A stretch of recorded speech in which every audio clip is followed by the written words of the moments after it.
각종 특혜와 비위 의혹이 제기된 김병기 민주당 원내대표가 전격 사퇴했습니다. 한편 이해운 기획예산처 장관 후보자는 과거 계엄 옹호 관련한 발언에 대해 사과했습니다. 정치권 이슈들 여선웅 더불어민주당 부대변인, 강전혜 전 국민의힘 대변인 두 분과 함께합니다. 안녕하십니까? 어서 오십시오. 안녕하세요.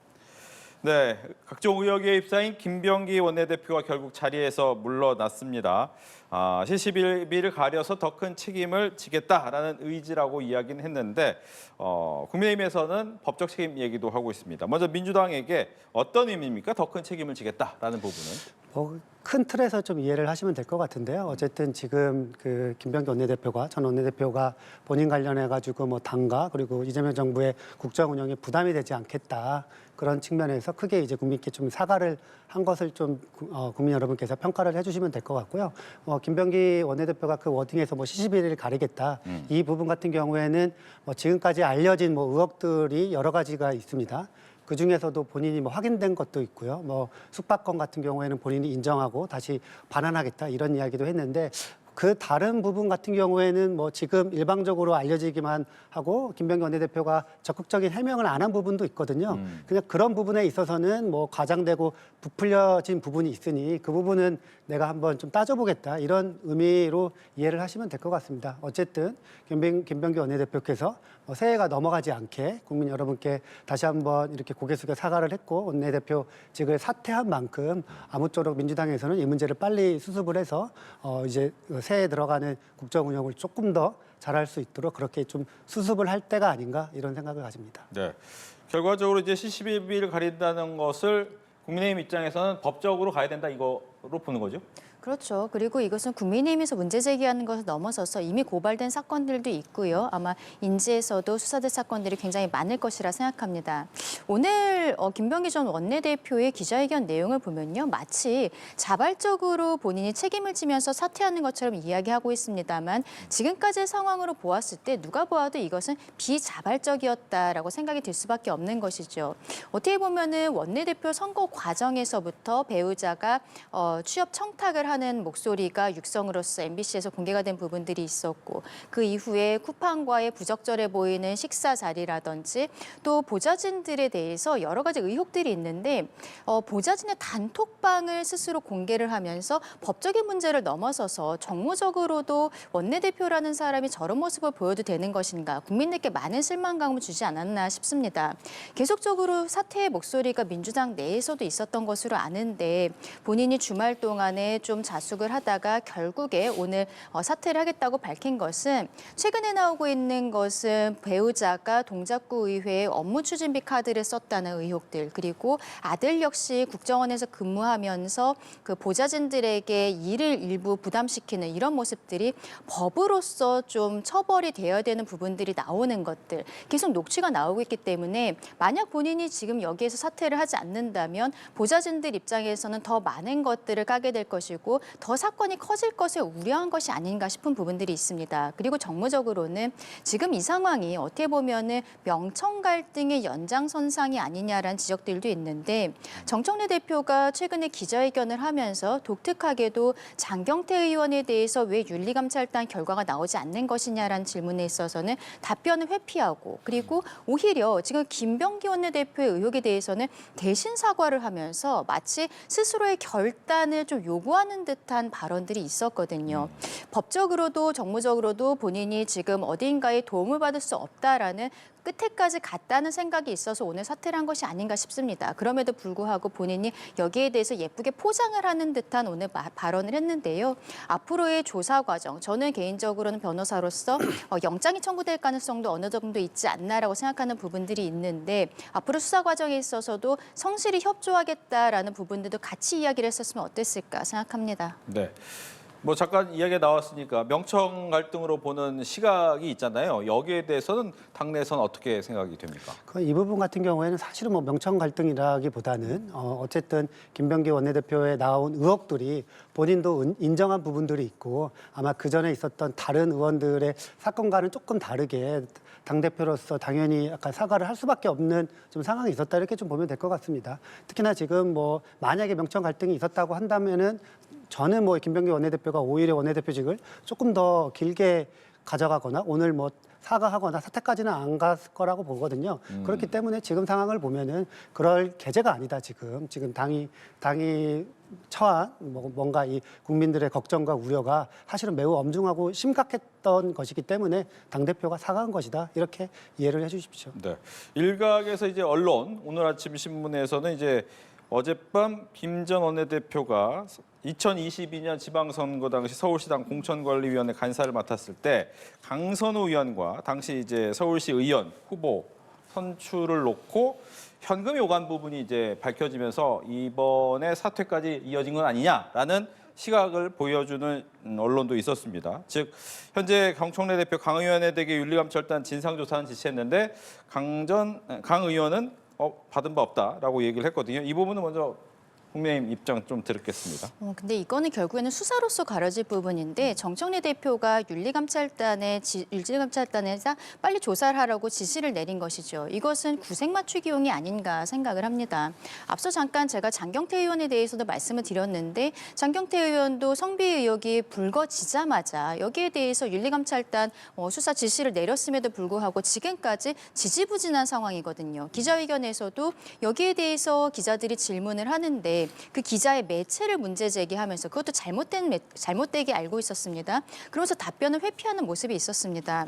이게 결국에는 좀 꼬리 자르기가 아닌가라는 생각이 들고 있고 이 윤리감찰단의 지시를 하면서 김병기 원내대표에 대해서는 문제 제기하지 않았거든요. 근데 오히려 국민들께서는 김병기 원내대표가 이번에 원내대표 선거를 할 때 서영교 의원과 두 명이 붙었을 때 누가 더 이재명 대통령과 가까운가 그런 것으로 당원들에게 어필을 했었는데 이게 그때 나왔던 거는 작년 그 총선 과정에서 공천 관리를 할 때 이재명 대통령과 김병기 원내대표가 함께 합을 맞췄었던 부분들 여기에 대해서 많은 당원들께서 집중을 해주셨던 것이 사실입니다. 작년 총선 과정에서는 이재명 대통령이 당 대표였고 그리고 김병기 원내대표는 당시에 총선에 있어서 총선 후보 검증위원회 위원장이었었거든요. 근데 어저께 MBC에서 보도된 내용을 보면은 강선우 의원이 이 상황을 1억 원을 받았다는 것에 대해서 이야기를 했고 근데 어떠한 문제 제기도 없이 이 해당 당사자가 단수 공천을 받는 이런 결론이 나게 된 것 아니겠습니까? 그러면 이게 적어도 간사라면 문제 제기를 했었어야 되는데 그냥 넘어갔다는 것이 2022년에 그 지방선거에만 그런 것인가 혹은 작년 총선 과정에 있어서도 뭔가 비위가 있었을 때 김병기 원내대표가 이 후보 검증을 제대로 하지 않았었던 것은 아닌가 이런 의혹들이 당연히 있을 수밖에 없는 것이죠. 그런데 이거를 그 강선우 의원에 대해서만 조사하겠다고 하는 것은 다시 말씀드리지만 꼬리 자르기라고 생각을 할 수밖에 없는 부분들이 있고요. 국민들께서 납득하실 수 있을까? 민주당에서 조금 더 책임 있는 정당으로서의 모습을 보여야 된다고 생각합니다. 네. 공천 약속으로 돈을 받은 사실은 없다라고 했지만 그 시의원 후보가 단수 추천이 되면서도 시의원이 됐어요. 그러다 보니까 이제 이 이야기는 더욱더 커지고는 있는데 당내에서도 이 부분에 대한 이야기를 할 것 같고 과연 윤리감찰단으로 이것이 다 해소가 될까? 에 대한 의문도 있거든요. 어떻습니까? 지금 야당에서 관련해 가지고 고발을 한 것으로 알고 있고 이제 수사기관의 수사는 그대로 이제 진행될 것이고 당 차원에서도 이 문제가 이제 어떻게 진행됐는지는 당연히 알아볼 필요가 있어서 당 대표께서 빠르고 그리고 적절하게 윤리감찰단 감찰을 지시했다 이렇게 보시면 될 것 같고요. 일정 부분 강선우 의원 측의 이제 보좌관이 이 시의원의 공천 후보자의 한테 돈을 받았다는 사실은 이제 인정이 된 것 같아요. 본인이 인정을 했으니까요. 근데 이제 즉시 반환을 했다. 그렇기 때문에 이 부분에 있어서 이제 법리적으로 그 즉시 반환한 것을 가지고 어떻게 좀 따질 수 있는지 이건 아마 법적으로 이제 따져볼 문제일 것 같고요. 특히나 이제 정청래 대표가 왜 그 김병기 원내대표는 지시를 하지 않았냐 이렇게 이제 이야기를 좀 하셨는데 관련해서 지금 녹취된 내용만 보면은 네. 김병기 원내대표는 사실은 적절하게 대응을 했어요. 그 안에 녹취 내용만 보면은 이 돈을 왜 받았냐 바로 반환을 해라 이것은 굉장히 문제가 된다 이렇게 적절하게 대응을 했기 때문에 그리고 김병기 원내대표는 사실은 이 공천 쉽게 말하면 헌금이라고 할 수 있는데 공천 헌금의 당사자는 아니기 때문에 아마도 김병기 원내대표까지 감찰을 지시할 그 대상에 속할까 이런 문제가 조금 있는 것 같고요. 아마도 만약에 수사기관에서 수사를 한다면은 관련해 가지고 김병기 원내대표를 조사할 수는 있겠죠.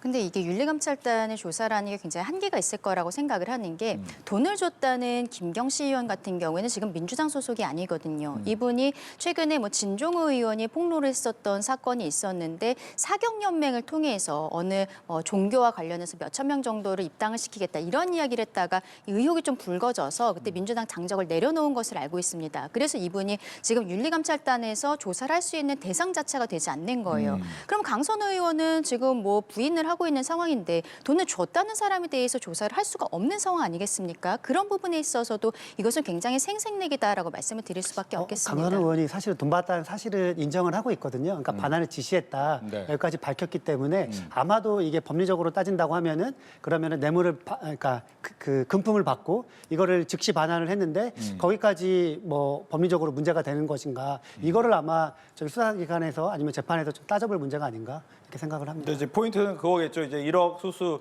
돈을 오고 간 거는 확실한데 이것이 과연 공천의 대가로 갔느냐 네. 아니냐에 대한 이제 수사가 진행될 것이다. 이렇게 보면 될 것 같습니다.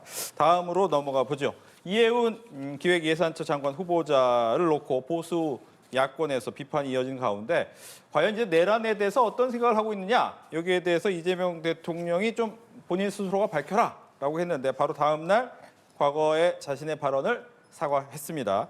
이 사과를 먼저 민주당 어떻게 들으셨습니까? 그러니까 이제 이재명 정부의 인사 철학 중에 하나가 능력 있는 인사는 국가 국민을 위해 일할 수 있는 기회를 주겠다. 실용주의 인사 원칙 그리고 능력 있으면은 일할 기회를 준다. 이런 것들이 이제 합쳐지면서 이해운 장관이 발탁된 것인데요. 사실은 국민의힘에서 공격하는 부분들 그리고 민주당 내부에서 이해운 후보자의 약간 논란이 있는 부분들은 쉽게 말하면은 내란 관련된 발언들이 이거는 우리 사회에서 용납될 수 없는 것이 아닌가 이러한 문제들이 있었는데 이해운 장관 후보자께서 관련해가지고 어쨌든 적절한 행동이 아니었다 이렇게 의사를 밝힌 만큼 저는 앞으로 남아있는 인사청문회에 관련해서는 이러한 이념적이거나 이 사람이 어느 진영이거나 그런 것들을 따질 것이 아니라 이 사람이 기획예산처 장관으로서 얼마나 전문성을 가지고 국가와 국민을 위해 일할 수 있는 것인가 이런 것들을 좀 따져봐야 된다고 봅니다. 그리고 또 하나 이제 말씀드리고 싶은 것이 네. 사실은 이분이 국민의힘 당적이 있었는데 후보자가 지명되고 나서 바로 이제 국민의힘에서 제명 조치를 했는데 사실은 이것이 안타까운 것이요. 어떻게 보면은 이해운 후보자가 당직을 가지고 국민의힘의 당직을 가지고 국정 운영에 참여하는 것이 국가적으로는 어떻게 보면은 참 좋은 일이거든요. 왜냐하면은 이게 이제 그 정당에서는 물론 이제 여러 가지 의견이 있겠지만 국정 운영에 있어서만큼은 여야가 힘을 합쳐라. 그래서 민주당 당직을 가진 장관도 있고 국민의힘 당직을 가진 장관도 있으면은 이게 여야 합의로 아니면 이 통합의 정치를 할 수 있었을 텐데 바로 제명하는 것은 뭔가 이 국민의힘에서 이 국정 운영에 참여하는 것을 굉장히 해당 행위로 보는 것인지 여기에 대해서 굉장히 의문이고 아마도 이렇게 폭넓게 인재를 국가를 위해서 일할 수 있는 것은 여야를 좀 구분하지 않았으면 하는 이런 바람이 있습니다. 예, 즉 결과적으로 국민의힘 입장에는 과거 발언을 번복한 부분을 어떻게 보느냐 그리고 또 하나는 지금 말한 것처럼 당직을 뺏은 제명하는 조치가 과연 합당했느냐 두 가지입니다. 일단 정치인 같은 경우에는 본인상만 아니면 뉴스에 나오는 일이 다 좋은 일이다라고 이야기들을 하는데요. 지금 이해운 장관 후보자의 모습이 딱 그것이 아닌가 싶습니다. 그런데 이분이 그냥 국민의힘에서 어떻게 보면은 중도 보수의 정치인으로서 활동을 하셨던 것도 아니고 지금 문제가 되는 것은 본인이 그동안의 경제 전문가로서의 어떠한 정책 방향성을 넘어서서 비상계엄 사태에서 저희 국민의힘에서도 굉장히 오른쪽에 있는 모습들을 보여주셨다는 것이죠. 그리고 그 모습을 한두 번 보여주셨던 것이 아니거든요. 그런데 지금 갑작스럽게 민주당의 그 장관 후보자로서 가겠다라고 이야기하는 것이 정치인으로서 본인을 그동안에 지지해줬었던 당원들에 대한 예의가 전혀 아니다. 정치적으로 책임을 져야 된다라고 저는 분명히 생각을 하고 그런 의미에서 제명 조치가 있었다라고 봅니다. 근데 이게 지금 저는 또 문제가 되는 게 어떤 거냐면 장관 후보자잖아요. 그런데 이 정부에서 헌법 존중 TF라는 것을 하고 있습니다. 공무원 75만 명에 대해서 사상 검증을 하고 있다라고 저희 국민의힘에서는 말씀을 드리고 있는데 이런 형태로 어떻게 보면 국민의힘에서도 굉장히 강성의 목소리들을 연단에 올라갔었던 삼선 전직 의원이 갑작스럽게 장관으로 가면서 죄송합니다. 이 한마디로서 모든 것이 다 오케이가 되는 것인가. 그러면 일반 공무원들도 조금만 가담을 했다면 이 사람에 대해서 인사상 불이익을 주겠다라고 하는 게 지금 헌법 존중 TF인데 일반 공무원들이 이것을 받아들일 수 있을 것인지 저는 좀 굉장히 의문이 있다라고 생각을 하고요. 조금 아까 부대변인님께서 통합에 대해서 이야기를 하셨습니다. 근데 이런 형태는 저는 통합도 아니라고 생각을 합니다. 왜냐하면 이분을 결국 발탁을 했을 때 대통령실에서 나름대로 설명을 했습니다만 민주당 내에서도 왜 이해운이지? 국민의힘이 아니라 민주당 내에서도 이해운이라는 사람에 대해서 이해를 못하고 있는 분위기라고 저는 생각을 하거든요.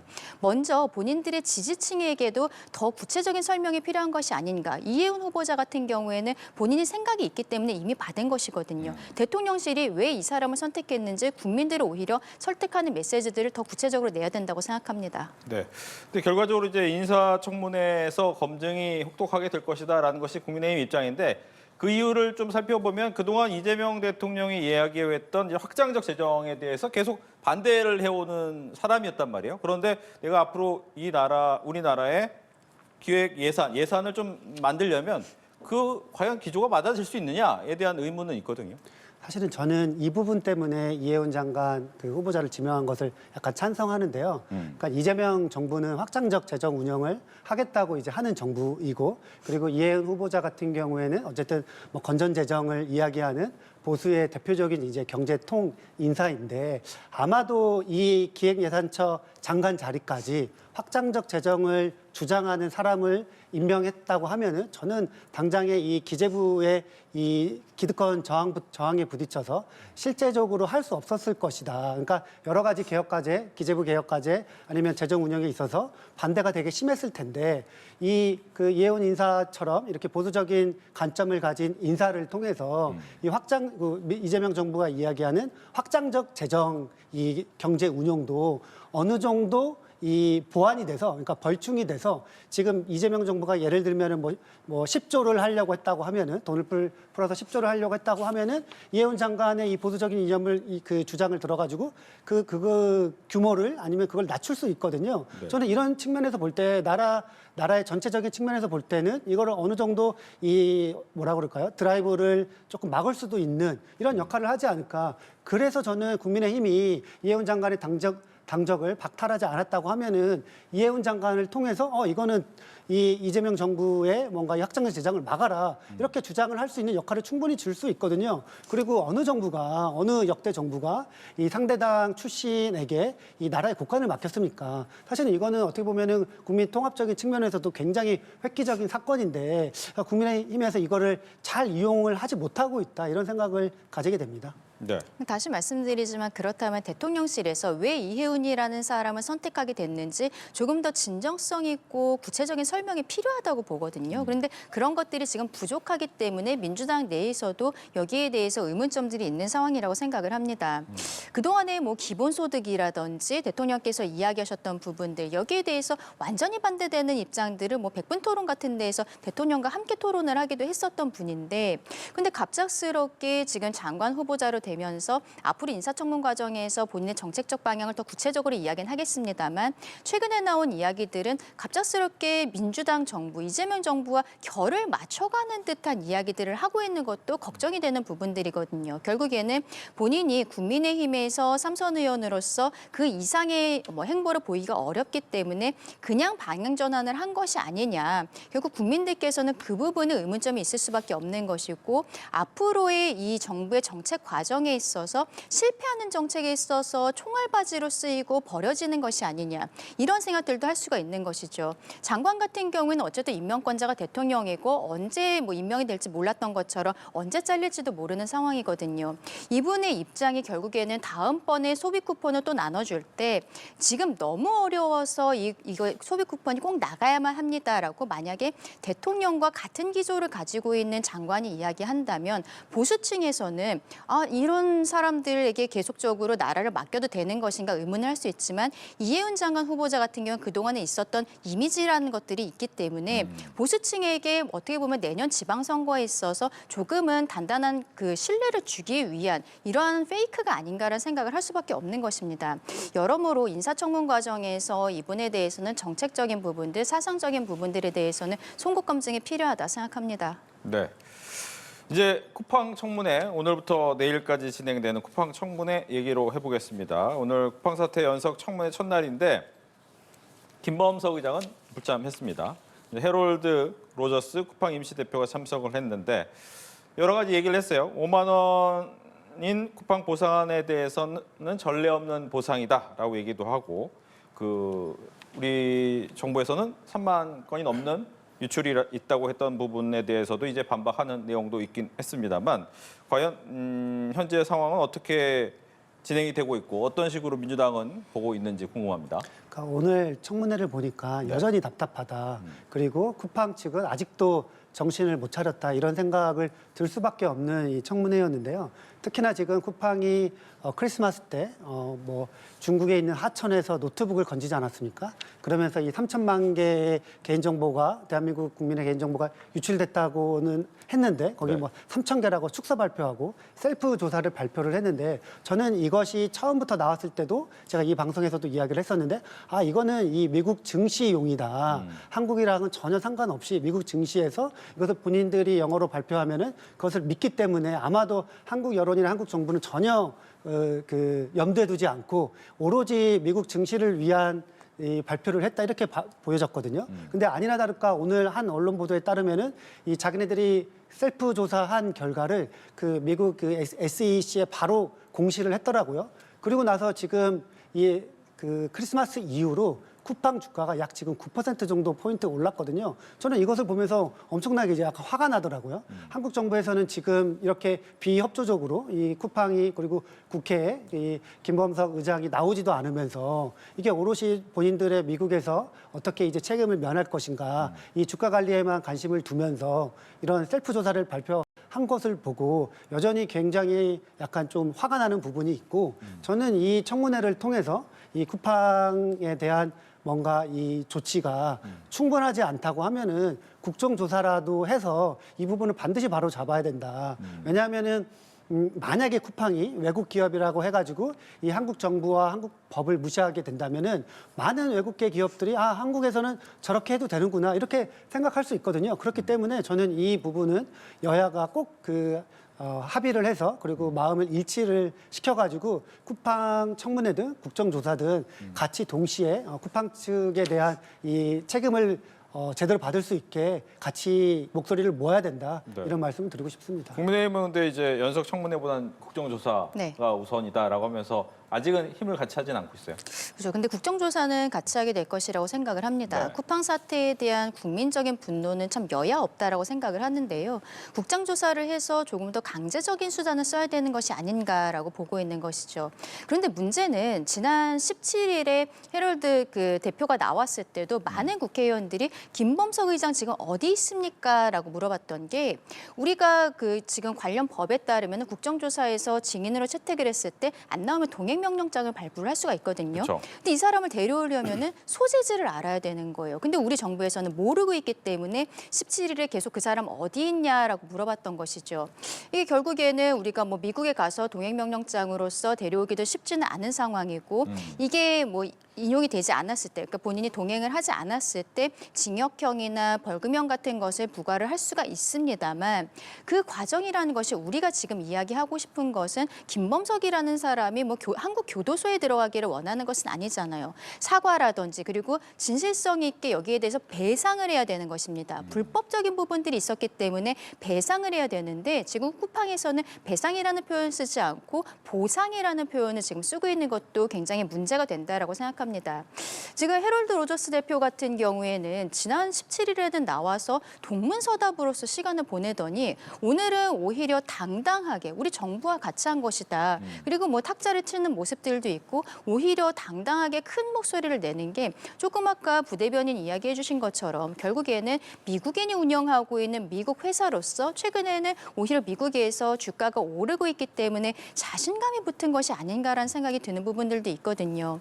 90%가 넘는 이러한 수익을 대한민국에서 이끌어내고 있는데 미국 정계에 로비를 하고 그것이 지금 효과를 보고 있는 상황이 아닌가. 여러모로 굉장히 답답합니다. 법적으로 처벌하는 것이 실상 좀 요원한 부분들이 있는데 여야가 여기에 대해서는 머리를 맞대야 되지 않나 싶습니다. 네, 마지막 주제로 넘어가겠습니다. 이재명 대통령 다음 달 4일부터 7일 중국을 국빈 방문합니다.